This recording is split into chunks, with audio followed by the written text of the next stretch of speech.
Comment jouer à 1, 2, 3 soleil de Squid Game sur Excel? Bonjour à tous, alexexcelformation.fr et dans ce tutoriel qui, comme vous pourrez le constater, sera assez long, nous allons découvrir comment créer un jeu qui va nous permettre de jouer à 1, 2, 3 soleil. Donc ici, nous pouvons voir que lorsque nous appuyons sur le bouton avancer, notre joueur qui est ici va pouvoir avancer, mais en faisant attention, bien entendu, de ne pas déborder sur le 1, 2, 3 soleil, car si jamais nous cliquons et nous avançons lorsque le résultat est égal à soleil, alors nous serons éliminés. Alors vous trouverez très régulièrement de nouvelles vidéos sur la chaîne, alors pensez à vous abonner et surtout à activer la clochette de notification afin d'être sûr de ne manquer aucune astuce et de devenir rapidement un pro d'Excel.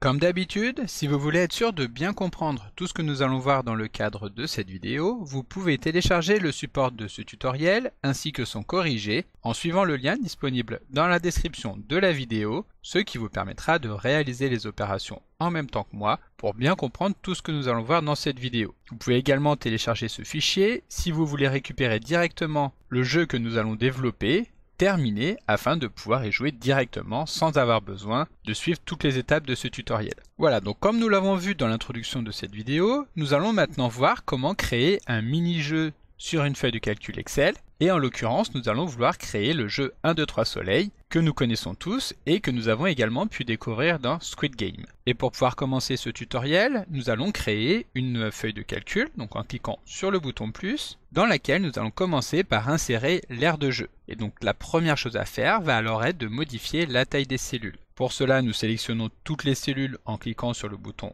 en haut à gauche et nous allons modifier celle-ci pour qu'elle fasse 14 pixels de large. Donc nous sélectionnons la limite qui se trouve entre deux noms de colonnes et nous déroulons le curseur de la souris sur la gauche afin d'arriver aux 14 pixels. Ensuite nous allons réduire également la hauteur des cellules pour que cette fois-ci nous arrivions à 8 pixels, ce qui nous permettra d'avoir un ensemble de cellules constitué de rectangles. Ensuite nous allons sélectionner un rectangle de 50 cellules de large et de 80 cellules de haut, soit la plage des cellules A1 à AX80. Donc soit nous pouvons sélectionner ces cellules à l'aide de la souris comme nous le faisons ici, soit pour aller encore plus vite, nous pouvons saisir directement les coordonnées de cette plage des cellules dans la zone des noms. Nous l'avons vu, il s'agira donc de sélectionner les cellules A1 jusqu'à AX80. Ensuite nous appuyons sur Entrée et Excel va bien nous sélectionner le rectangle comme nous lui avons demandé. Pour manipuler facilement cette plage de cellules, nous allons lui donner un nom en venant saisir ce nom ici encore une fois dans la zone des noms. Nous allons appeler cette plage de cellules -terrain. Lorsque cela est fait, nous appuyons sur Entrée pour valider donc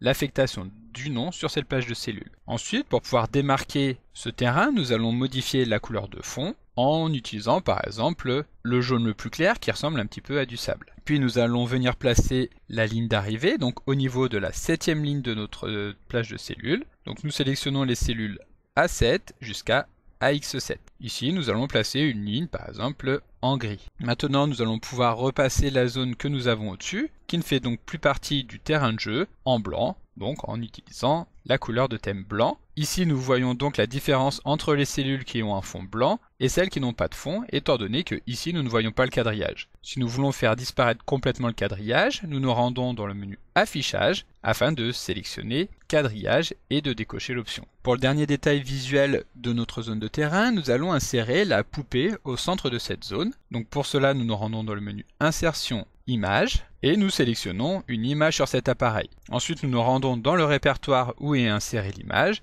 et nous double-cliquons dessus. Bien entendu, si vous téléchargez l'archive qui va avec cette vidéo, vous aurez directement l'image à intégrer dans votre fichier. Ensuite, nous allons placer cette image au centre de l'image.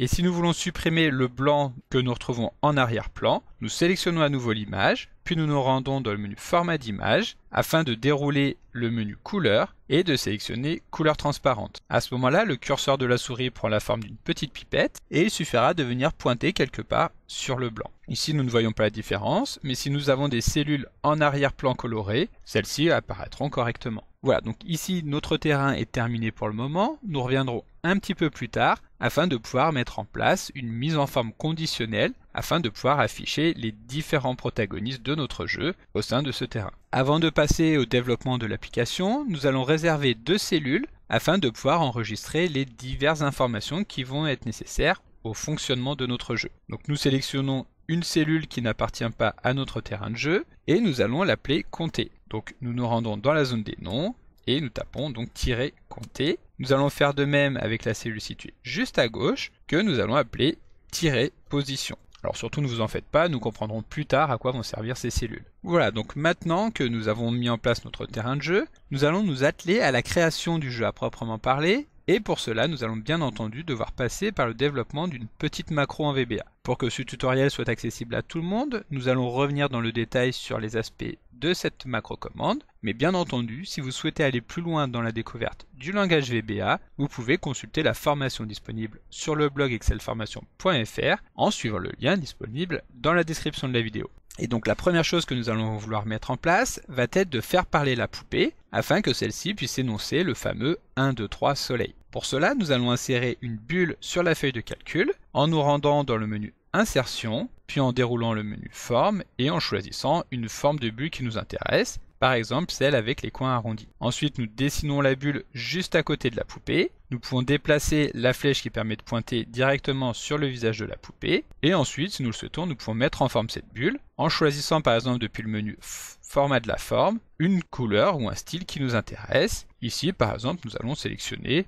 la bulle en bleu avec un ombrage. Nous pouvons également définir comment le texte va être centré. Ici, le texte va être centré horizontalement et également verticalement. Ensuite, pour pouvoir manipuler facilement cette forme, nous allons lui donner un nom, tout comme nous l'avons fait donc juste avant pour donner un nom au terrain ou aux deux cellules dans lesquelles nous allons venir saisir des données. Pour cela, nous sélectionnons la bulle, puis nous cliquons sur Format de la forme, et ici nous cliquons sur Volet de sélection. Excel nous affiche alors sur la droite un menu dans lequel nous retrouvons tous les objets qui appartiennent à cette feuille de calcul. Nous retrouvons donc image 2 qui correspond à la poupée et bulle narrative qui est donc la bulle que nous venons d'insérer. Double-cliquons sur le nom et ensuite nous allons pouvoir renommer cette forme pour l'appeler par exemple parole. Ensuite nous appuyons sur Entrée afin qu'Excel prenne en compte la modification que nous venons de faire. Et donc maintenant pour développer notre application, nous allons lancer l'éditeur de code VBE qui est l'éditeur de code intégré dans les différentes applications de la suite Office qui permet de développer des macro-commandes en VBA. Pour cela, la méthode la plus rapide consiste à appuyer sur les touches Alt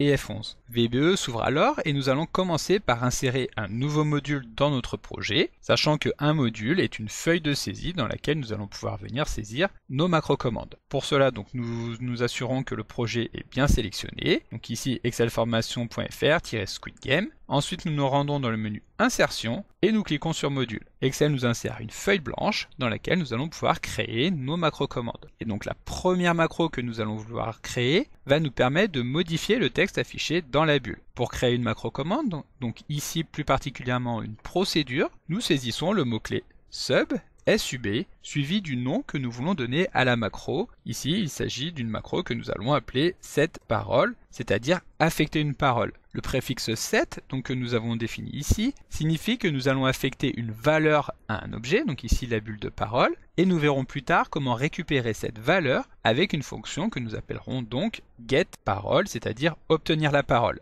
Lorsque nous avons tapé le nom de la macro, nous appuyons sur Entrée pour valider la création de la macro, et Excel nous affiche alors la fin de la macro avec le endSub, et donc tout ce que nous allons venir saisir entre ces deux lignes va s'exécuter lorsque nous allons appeler la macro setParole. Ensuite, pour pouvoir modifier le texte affiché dans la bulle, nous allons tout d'abord devoir appeler l'objet qui correspond à cette bulle, donc que nous retrouvons sur la feuille de calcul active, c'est-à-dire active sheet. Puis pour récupérer plus spécifiquement la forme dans laquelle se trouve le texte, nous allons utiliser l'objet shapes avec comme identifiant le nom que nous lui avons donné, à savoir parole. Nous fermons les guillemets et la parenthèse, et ensuite pour pouvoir modifier le texte de cette forme, nous allons appeler le sous-objet texte fram2, puis le texte est enregistré encore dans un sous-objet qui est le sous-objet texte range, et pour pouvoir modifier l'intégralité du texte, nous allons donc appeler le sous-objet characters.text. Et ici, nous allons commencer par afficher tout simplement le 1.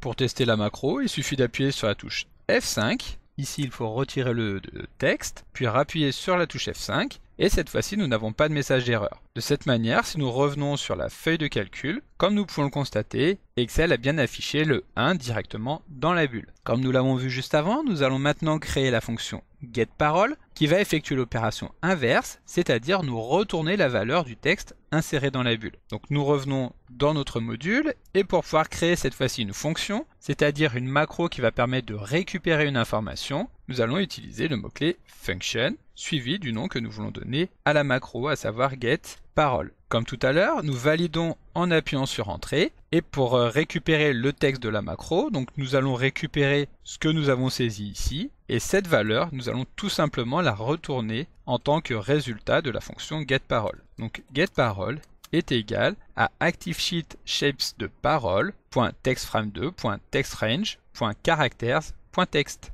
Ici, nous allons revenir rapidement sur la procédure setParole et plutôt que d'afficher directement une valeur que nous venons saisir, nous allons insérer un argument à cette macro que nous allons appeler tout simplement parole et que nous allons typer en tant que string, c'est-à-dire en tant que chaîne de caractères, et c'est la valeur de cet argument que nous allons venir insérer directement dans la bulle, donc est égal à parole. Voilà, donc maintenant que nous sommes en mesure de modifier puis de récupérer le contenu de la bulle, nous allons pouvoir affecter dynamiquement la valeur à afficher. Pour cela, nous allons créer encore une fois une nouvelle macro que nous allons appeler changer parole et qui va nous permettre de déterminer automatiquement la nouvelle parole à afficher en fonction du résultat qui est déjà présent dans celle-ci. Donc pour cela, nous allons commencer par effectuer un test avec l'instruction if. Le premier test que nous allons vouloir faire, c'est de regarder la valeur retournée par getParole, c'est-à-dire récupérer la valeur de la bulle, et regarder si celle-ci est égale à 1. Et donc dans ce cas-là, logiquement, nous allons vouloir affecter au sein de la bulle, avec la fonction setParole, la valeur suivante, c'est-à-dire 2. Ensuite, si le premier test a échoué, c'est-à-dire que la valeur n'était pas égale à 1, nous allons pouvoir en effectuer un second. Donc else if getParole est égal cette fois-ci à 2. Alors dans ce cas-là, nous allons affecter à la bulle la valeur de 3. Donc setParole est égale à 3. Nous allons effectuer la même opération pour vérifier donc si la valeur de la bulle est égale à 3. Else if getParole est égal à 3. Et donc dans ce cas-là, comme vous pouvez maintenant vous en douter, nous allons affecter à la bulle la valeur de soleil. Cela étant fait, pour boucler donc notre boucle, si la valeur n'est ni égale à 1, ni égale à 2, ni égale à 3, alors celle-ci sera automatiquement égale à soleil. Et donc dans ce cas-là, nous pourrons recommencer la routine en insérant dans la bulle la valeur de 1. Nous fermons notre if et ici cette macro est maintenant terminée. Alors il reste juste à retirer les égales que nous avons mis ici. Et maintenant, à chaque fois que nous allons lancer cette macro en appuyant sur la touche F5, nous allons pouvoir constater que la valeur insérée dans la bulle va automatiquement être modifiée. Hop, ici il faut rajouter les points de suspension. 1, 2, 3 soleil. 1, 2, 3 soleil. Voilà, donc maintenant que la bulle est bien fonctionnelle, nous allons pouvoir faire avancer les joueurs sur notre terrain. Et dans un premier temps, nous allons nous contenter de les faire avancer automatiquement, nous insérons le gameplay juste après. Pour rendre le développement le plus simple possible, nous allons insérer dans la première ligne de chacune des colonnes du terrain une valeur que nous allons ensuite décrémenter. Au début de partie, cette valeur sera égale à 80, qui correspond donc aux 80 lignes que nous avons sur notre terrain. Et donc pour pouvoir être sauvé, il faudra qu'un joueur arrive à passer au-dessus de la ligne, c'est-à-dire que cette valeur soit inférieure à 7. Nous allons donc créer encore une fois une nouvelle procédure que nous allons appeler nouvelle partie, donc sub nouvelle partie, dans laquelle nous allons définir la valeur de tous les joueurs à 80. Donc nous validons. Pour pouvoir modifier rapidement l'ensemble des cellules qui se trouvent sur la première ligne de notre terrain, nous commençons par appeler cette plage, donc que nous avons appelée -terrain, et ensuite nous allons réduire la sélection uniquement à la première ligne, donc grâce à rose avec pour argument la valeur de 1. Ensuite, nous allons modifier la valeur de chacune de ces cellules pour lui affecter le nombre 80. Nous allons également redéfinir la valeur de la bulle afin que celle-ci soit égale à soleil. Donc nous nous plaçons juste en dessous et cette parole va être égale à soleil, en n'oubliant pas les deux points d'exclamation, étant donné qu'il faut absolument que la valeur que nous allons affecter à notre bulle soit égale à ce que nous avons défini ici dans notre macro changer parole. Et ensuite nous allons pouvoir appeler une procédure que nous allons appeler 1, 2, 3 soleil, qui va permettre de faire défiler les termes dans un temps aléatoire. Donc nous nous plaçons en dessous, nous créons cette nouvelle procédure, donc set 1, 2, 3 soleil, puis nous allons utiliser la cellule compter que nous avons définie tout à l'heure, afin de vérifier si la valeur de celle-ci est inférieur ou égal à 0. Donc compter est inférieur ou égal à 0. Alors dans ce cas, nous allons pouvoir modifier la parole en appelant la macro changer parole et nous allons également affecter une nouvelle valeur à la cellule comptée. Cette valeur sera égale au résultat que nous allons obtenir en effectuant un tirage aléatoire, donc avec la fonction RND, que nous allons multiplier par 10 afin d'obtenir une valeur comprise entre 0 et 10. Et pour éviter tout problème, nous allons faire en sorte que cette valeur soit un nombre entier, donc en encapsulant ce calcul directement dans la fonction cint. Nous fermons notre if et ensuite nous allons pouvoir décrémenter la valeur contenue dans la cellule comptée afin que l'analyse puisse fonctionner. Donc tirer compter est égal à sa propre valeur, donc à la valeur de tirer compter moins 1. De cette manière, pour faire avancer le jeu, il suffira tout simplement d'appeler cette procédure 1, 2, 3 soleil. Donc nous nous plaçons au niveau de la nouvelle partie et nous appelons notre procédure 1, 2, 3 soleil. À partir de maintenant, nous allons pouvoir créer la procédure dans laquelle nous allons insérer le déroulement de la partie. Nous allons donc créer une nouvelle procédure que nous allons appeler partie. Et dans cette procédure, nous allons passer en revue les 50 colonnes du terrain de jeu pour faire avancer les joueurs. Donc nous créons une nouvelle variable que nous appelons i et que nous allons typer en tant que integer qui va nous permettre de mettre en place une boucle for. Donc pour rappel, une boucle for permet de répéter une série d'instructions tant que la valeur d'une variable,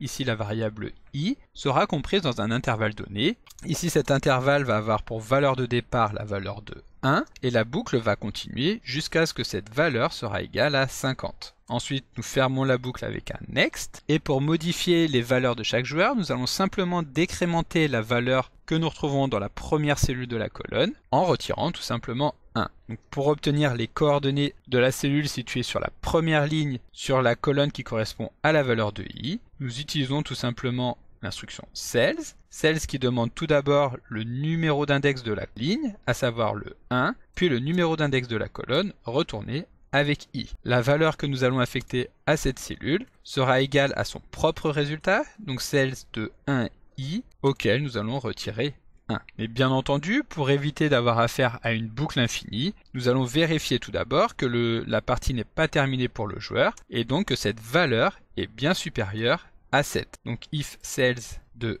1i est supérieur à 7, c'est-à-dire que le joueur n'a pas encore atteint la ligne d'arrivée. Et donc dans ce cas-là, nous pouvons lancer la modification de la valeur de la cellule, et ensuite nous fermons le if avec le endif. Ensuite, avant de pouvoir tester, il faut savoir que le but va être de répéter cette opération tant qu'il y a encore des participants en jeu. Nous allons donc créer une nouvelle fonction qui va se charger de compter le nombre de cellules de la première ligne qui ont une valeur supérieure à 7. Donc nous nous plaçons en dessous, nous créons une fonction avec le mot-clé function, puis nous allons appeler cette fonction joueur en jeu étant donné que nous allons compter le nombre de joueurs qui sont encore en jeu. Nous allons définir deux variables, une première variable que nous allons appeler nombre, qui sera un nombre entier, donc typé en tant que integer, et une seconde variable que nous allons appeler i, afin de pouvoir mettre en place une boucle telle que nous l'avons fait juste au-dessus. Cette variable i sera également typée en tant que integer. Puis nous allons mettre en place une boucle for next, donc comme nous l'avons vu juste au-dessus, for i est égal à 1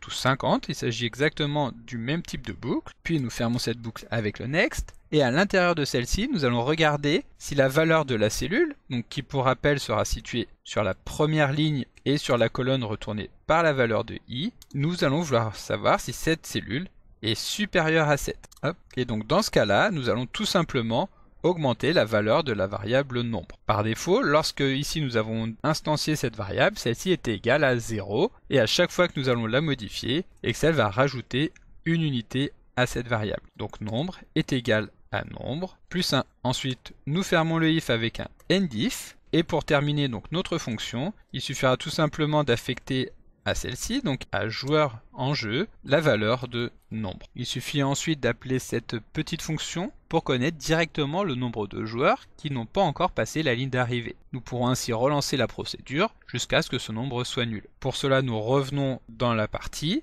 et nous regardons si le résultat retourné par joueur en jeu est bien supérieur à 0. Et donc dans ce cas-là, nous allons faire ce que nous appelons un appel récursif de la fonction partie, c'est-à-dire que nous allons appeler cette fonction directement à partir d'elle-même. Et donc nous fermons le endif. Nous allons également en profiter à l'intérieur de ce endif pour lancer la procédure 1, 2, 3 soleil qui permet de modifier ce qu'il y a dans la bulle. Voilà, donc pour pouvoir lancer directement notre macro partie, nous allons nous rendre sur Nouvelle partie et l'insérer directement à la fin. Alors ici, nous pouvons constater de petites erreurs. Ici, il manque le égal. C'est bien compter qui est égal à compter moins 1. Et ici, comme tout à l'heure, j'avais rajouté un égal au niveau du set parole. Voilà, donc maintenant que cela est fait, nous pouvons revenir directement dans la feuille de calcul, appuyer sur les touches Alt F8 pour lancer la fenêtre qui permet de sélectionner une macro, cliquer sur Nouvelle partie et enfin cliquer sur Exécuter. Ici, la macro s'est bien exécutée, sauf que celle-ci a été tellement rapide que nous n'avons rien pu voir. En revanche, si nous sélectionnons l'une des cellules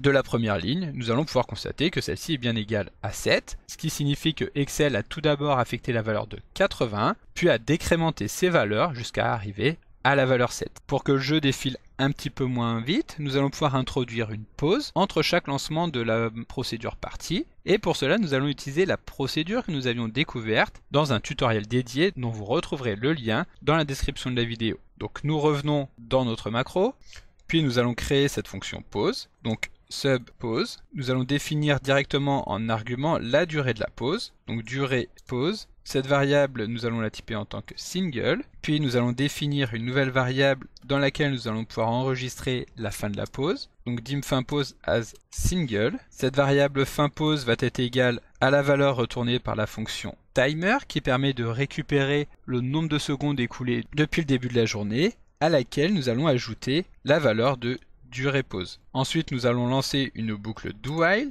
donc do while qui permet de répéter une opération tant qu'une condition est remplie. Et donc ici, nous allons répéter cette opération tant que la valeur retournée par la fonction timer sera inférieure à fin pause. Ensuite, pour fermer la boucle, nous insérons un loop. Et à l'intérieur de cette boucle, pour que l'ensemble des fonctionnalités soient accessibles, nous allons ajouter un doEvents. Donc ici, bien entendu, je suis passé très rapidement sur la construction de cette macro pause, étant donné qu'une vidéo complète lui est dédiée. Et ici, il ne nous restera plus qu'à insérer cette pause avec les appels de procédure 1, 2, 3 soleil et partie. Donc nous revenons dans notre partie et nous insérons une pause de 1/10 de seconde juste ici, donc pause de 0.1. Nous pouvons revenir dans la feuille de calcul et ici, plutôt que d'effectuer le Alt F8 comme tout à l'heure, nous allons vouloir insérer un bouton qui nous permettra de pouvoir lancer une nouvelle partie d'un simple clic. Nous nous rendons dans le menu insertion, nous cliquons sur zone de texte afin de définir la taille de notre bouton. Dans ce bouton, donc, nous tapons notre texte, à savoir nouvelle partie, et si nous le souhaitons, nous pouvons mettre en forme ce bouton afin de le rendre un petit peu plus élégant. Pour cela, nous nous rendons dans le format de la forme, et dans les styles de forme, nous pouvons choisir le type de bouton à mettre en place, donc par exemple ici, un bouton de couleur vert. Comme tout à l'heure, nous pouvons centrer le texte verticalement et horizontalement, directement à partir du menu Accueil. Lorsque notre bouton est déterminé, nous pouvons effectuer un clic droit sur celui-ci, afin de sélectionner et affecter une macro. Et ici, nous allons vouloir lancer la macro nouvelle partie, donc nous la sélectionnons et nous appuyons sur OK. Ensuite, nous cliquons sur le bouton et si nous sélectionnons une des cellules qui se trouve en haut, nous allons bien voir que la valeur insérée dans celle-ci va bien se décrémenter progressivement en perdant une valeur à chaque fois. Et voilà, donc à partir de maintenant, nous avons bien avancé dans le développement de notre jeu, même si cela ne se voit pas encore, étant donné qu'il n'y a aucun personnage d'affiché sur le terrain. Mais pas de panique, nous allons revenir donc sur notre feuille de calcul afin de faire apparaître les joueurs comme par magie. Pour faire apparaître les participants de la partie de 1, 2, 3 soleil directement sur le terrain, nous allons utiliser la mise en forme conditionnelle, ce qui sera la méthode la plus simple et la plus rapide. Pour cela, nous allons sélectionner notre terrain, donc en déroulant le menu nom et en choisissant terrain. Ici, Excel sélectionne automatiquement toutes les cellules qui constituent le terrain. Ensuite, nous allons nous rendre dans le menu Accueil, puis dérouler le menu mise en forme conditionnelle et choisir de créer une nouvelle règle. Ici, nous allons nous rendre dans Utiliser une formule pour déterminer pour quelle cellule le format sera appliqué. Et ici, nous allons pouvoir saisir directement la formule qui va permettre de savoir s'il faut afficher le joueur sur une case donnée. Cette calcul est très simple. Nous allons tout simplement regarder si la valeur de la cellule A1 est égale au numéro de la ligne. A1 est égal à ligne. Et ici, nous allons faire attention avant de valider qu'il faut absolument que l'analyse ne regarde que la cellule située sur la première ligne. Pour bloquer donc le numéro de la ligne, nous insérons tout simplement un symbole $ juste avant le 1. Ensuite, nous cliquons sur le bouton Format afin de pouvoir définir directement le format à appliquer à la cellule sur laquelle se trouve le joueur. Pour cela, nous nous rendons dans le menu Remplissage et nous sélectionnons une couleur, par exemple ici le vert le plus clair. Ensuite, nous appuyons sur OK et nous validons en appuyant une nouvelle fois sur OK. Comme nous pouvons le voir ici, tous les joueurs sont bien présents directement sur la ligne d'arrivée, celle-ci étant totalement verte. Donc nous pouvons maintenant relancer notre partie en cliquant sur Nouvelle partie, et nous allons pouvoir voir que les joueurs vont effectivement avancer directement sur le terrain. En revanche, nous pouvons constater deux éléments à corriger. Le premier de ces éléments, c'est que Excel fait avancer un joueur à la fois, donc nous pouvons voir la barre qui défile représentant les joueurs qui avancent, plutôt que de faire avancer l'ensemble des joueurs comme s'il s'agissait d'une masse. Pour corriger ce problème, nous allons revenir dans notre macro, arrêter donc le déroulement de la partie en cliquant sur le carré, puis nous allons stopper l'actualisation des éléments de la feuille de calcul, le temps de calculer les nouvelles positions pour tous les participants, que bien entendu nous réactiverons juste après. Donc pour cela, nous allons nous placer dans la macro partie, et ici, juste avant de lancer la boucle qui permet de calculer la position, nous allons stopper l'actualisation de l'écran grâce à l'instruction application.screenUpdating que nous allons placer à false pour arrêter le rafraîchissement de l'écran et que nous allons relancer juste après, donc application.screenUpdating est égal à true afin de pouvoir réactualiser à nouveau les éléments qui se trouvent sur la feuille de calcul. De cette manière, si nous revenons sur la feuille et que nous relançons une nouvelle partie, nous allons pouvoir constater que cette fois-ci c'est bien l'ensemble des joueurs qui vont avancer en même temps. Par contre, nous en arrivons au deuxième problème à corriger, c'est que les joueurs avancent tous en rang au même rythme. Nous allons donc introduire une notion d'aléatoire en revenant dans la macro et en modifiant la valeur que nous avons mis ici, à savoir que nous avions retiré une valeur, peu importe le joueur. Ici, nous allons multiplier cette valeur par le résultat retourné par RND qui permet donc de récupérer une valeur strictement aléatoire. Chaque joueur pourra donc avancer à son propre rythme.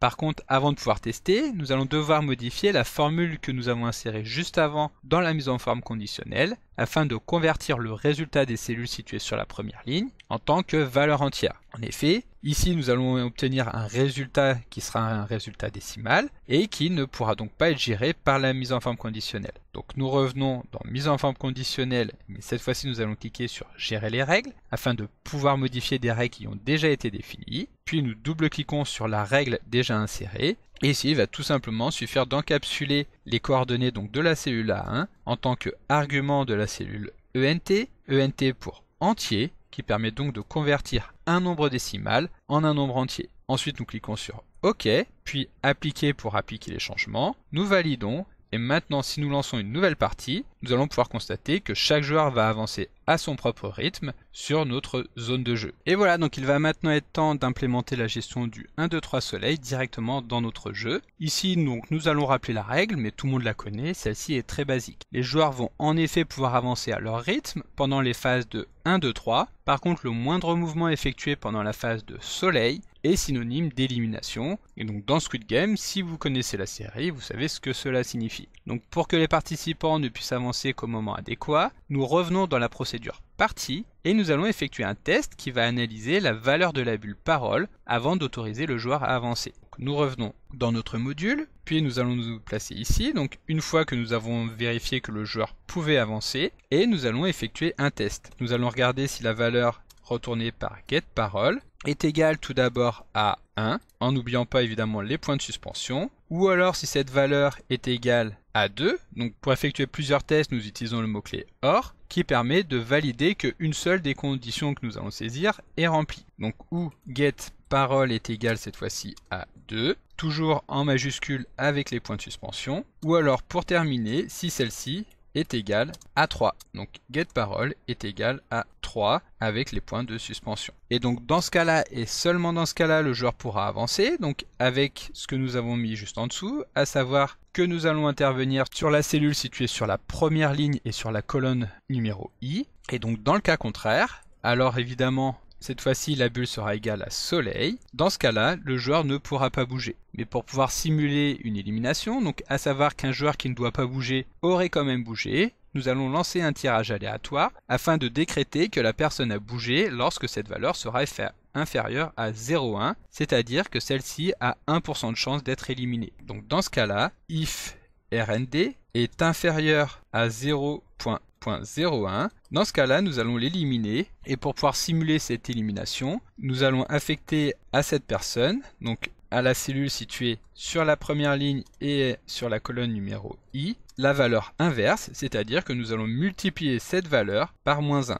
donc sales de 1i fois -1. Ensuite, nous fermons le if avec un endif. Ensuite, nous allons fermer donc le if que nous avons ici. Et nous allons maintenant pouvoir tester en relançant une nouvelle partie. Et nous pourrons constater qu'à chaque fois que la valeur sera égale à soleil, il y a des joueurs qui vont se faire éliminer. Donc ici 1, 2, 3, soleil. Nous voyons bien des joueurs qui disparaissent. Ceux-ci sont éliminés. Si nous voulons simuler l'élimination non pas en faisant disparaître les joueurs, mais en passant par exemple en rouge, ce qui permettra de les laisser donc sur le terrain, nous allons devoir nous rendre dans le paramétrage de la mise en forme conditionnelle. Donc ici nous allons arrêter le déroulement de la macro, puis nous allons nous rendre à nouveau dans accueil, mise en forme conditionnelle, gérer les règles, et ici nous allons insérer une nouvelle règle. Pour cette nouvelle règle, nous allons encore une fois utiliser donc la dernière option, utiliser une formule pour déterminer pour quelle cellule le format sera appliqué, et la formule que nous allons insérer va consister à regarder si la valeur entière de la cellule A1 est égale à l'inverse de la ligne,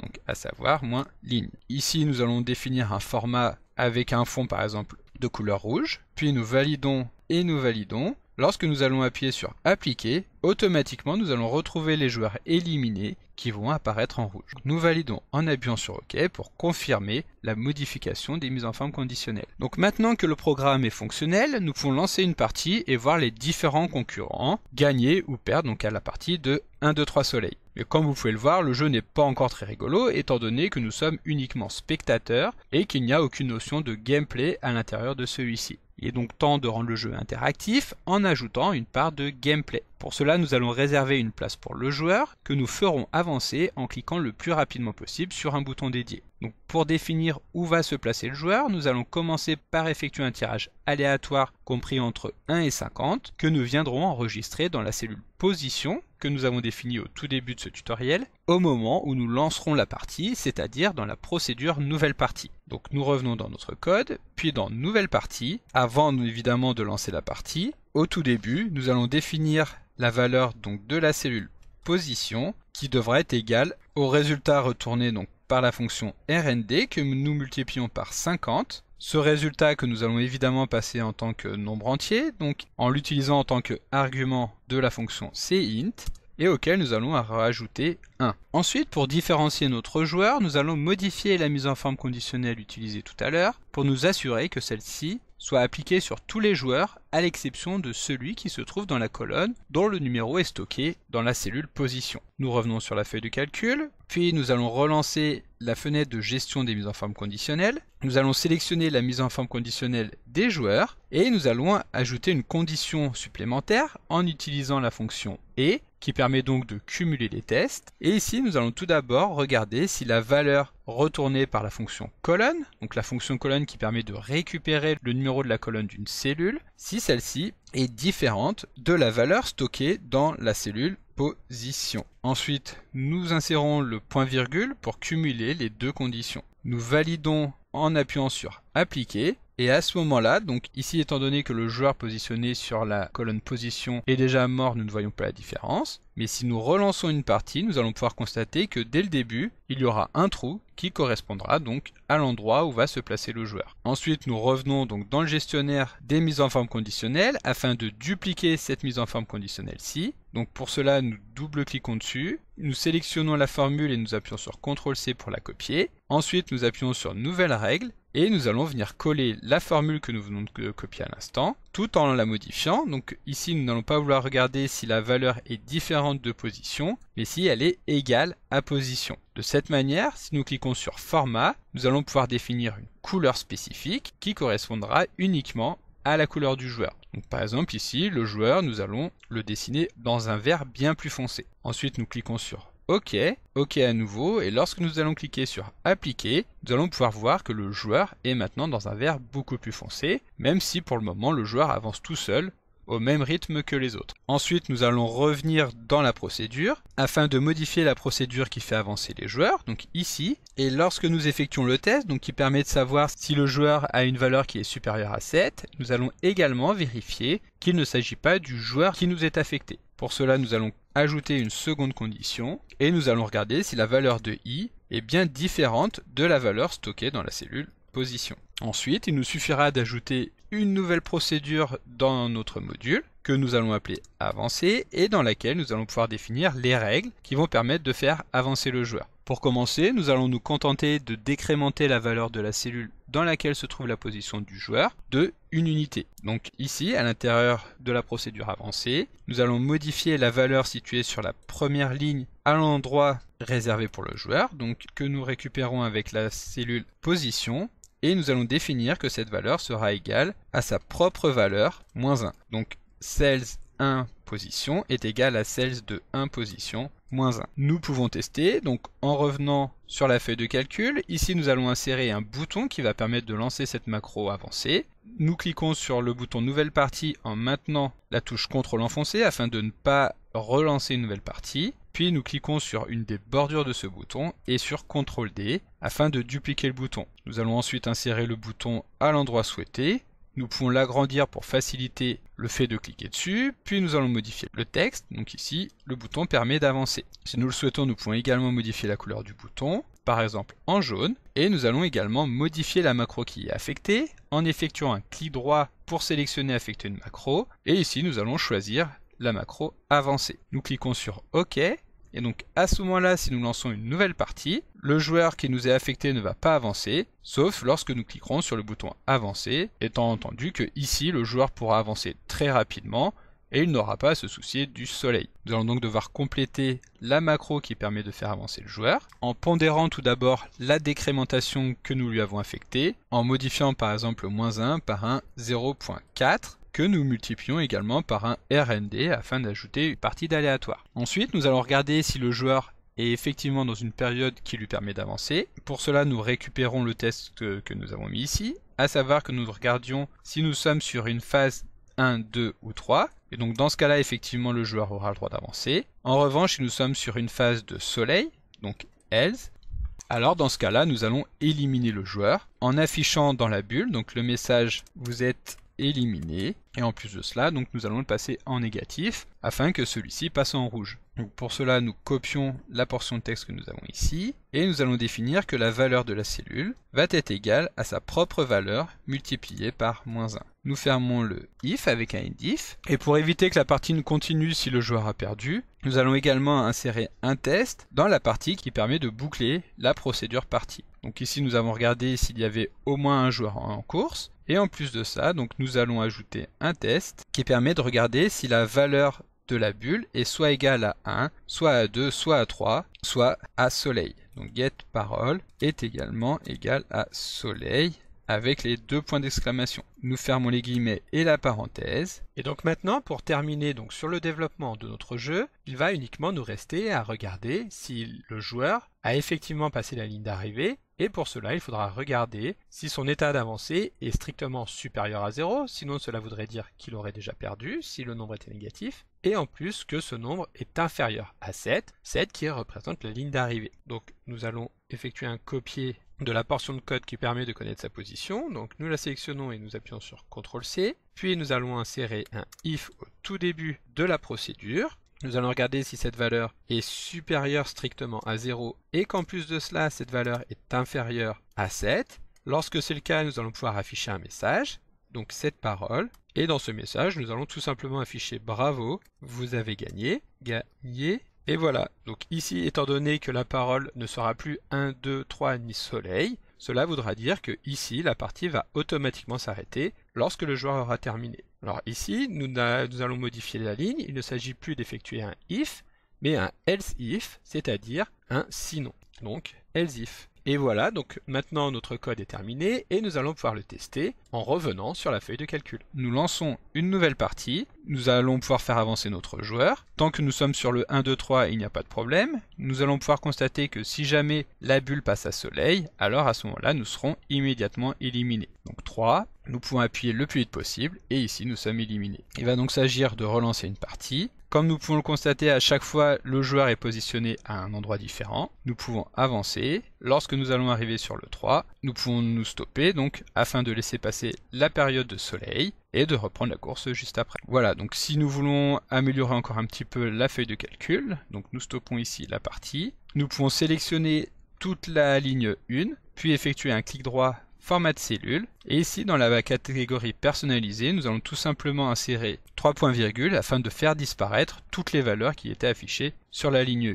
Et voilà, donc bien entendu, ici le jeu est encore grandement perfectible. Alors surtout si vous avez des idées d'amélioration, n'hésitez pas à m'en faire part. Si elles sont suffisamment nombreuses, je pourrais peut-être préparer une seconde partie à ce tutoriel. Bien entendu, vous pouvez télécharger le jeu en suivant le lien de téléchargement, en suivant le lien disponible dans la description de la vidéo. Et n'hésitez pas à me faire part de vos meilleurs résultats, surtout si vous réussissez l'exploit d'être arrivé en première position.